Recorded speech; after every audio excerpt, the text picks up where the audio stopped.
Welcome to Samba Samba. Enjoy the video.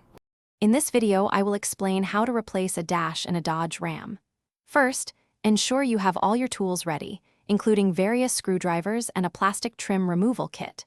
Safety is paramount, so begin by disconnecting the negative terminal of your vehicle's battery. Then, carefully remove any decorative trim panels that might be obscuring the dashboard's mounting screws. This initial preparation is crucial for a smooth replacement process.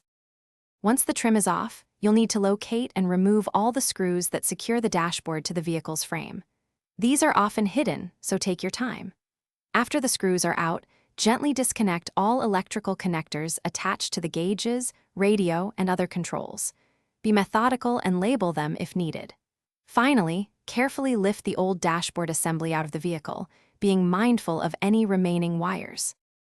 Now, it's time to install your new dashboard. Carefully position the new dash assembly into the vehicle, ensuring it aligns correctly with all mounting points. Reconnect all the electrical connectors you previously detached, making sure each one clicks firmly into place. Double-check that no wires are pinched or left loose. Once all connections are made, secure the new dashboard using the screws you removed earlier, tightening them appropriately. With the new dash securely in place, you can now reinstall all the trim pieces and panels you removed at the beginning. Ensure everything fits snugly and looks correct. Once the interior is reassembled, reconnect the negative battery terminal.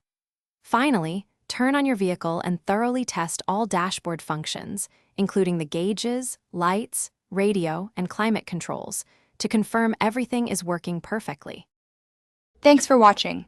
Consider subscribing if we helped you.